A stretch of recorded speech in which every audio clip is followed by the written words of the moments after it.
ఎక్కడన్నా చూడు, బస్సుల్లో చూడు, ట్రైన్లో చూడు. అసలు ఇదివరకు కూర్చొని ఏం చేసేవాళ్ళు తెలుసా? పక్క పక్కన కూర్చుంటే, ఏ ఊరమ్మా, ఎక్కడికి వెళ్తున్నావు, ఎక్కడ దిగుతావు, అవునా కదా? ట్రైన్లో కానీ బస్సులో కానీ, ట్రైన్లో అయితే ఇంకా ఆ 2 సీట్ల వాళ్ళు ముచ్చట్లు పెట్టుకుని అవి మాట్లాడుకునేవాళ్ళు. ఇప్పుడు ఎవరన్నా మాట్లాడేవాళ్ళు ఉన్నారు? ఎవరు సెల్ ఫోన్లో వాళ్ళు బిజీగా ఉంటున్నారు. టాప్ వచ్చింది కూడా ఒక్కోసారి తెలియదు, ఒక్కోసారి దాటిపోయే వాళ్ళు కూడా ఉంటారు.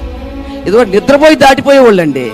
ఇప్పుడు నిద్ర కాదు, ఫోన్లో పడి ఏం చేస్తున్నారు తెలుసా? దాటి వెళ్ళిపోతున్నారు. అయ్యా బాబు అన్నా కూడా వినపడదు, వాళ్ళకి వినపడదు. అట్లా బండి మీద వెళ్తా కూడా చెవుల్లో పెడతారు. ఎరకమాల వీడు హార్న్ వేసినా వినపడదు. ఇట్లాగ అయిపోయిందండి ప్రపంచం. ఫోన్ ప్రపంచం అయిపోయింది. అర్థమైందా? ఇదివరకు కంప్యూటర్ ప్రపంచం అనుకున్నాం, ఇప్పుడు కంప్యూటర్ ప్రపంచం కాదు. ఇప్పుడు ఏమవుతుంది తెలుసా? మనిషి అందరినీ ఏలుబడి చేస్తుంది ఏదో తెలుసా? ఫోను. మనిషి అందరినీ ఏలుబడి, పుట్టిన బిడ్డ కాడి నుంచి ఒక సంవత్సరం కూడా దాటక ముందు నుంచి కూడా ఏలుబడి చేస్తుంది ఏదో తెలుసా? ఫోన్. ఈరోజు దాని యొక్క ఏలుబడి కింద ఉన్నావా? జాగ్రత్త, బయటకు వచ్చి దీన్ని ఎంతవరకు వాడుకోవాలో అంతవరకే వాడుకుందాం.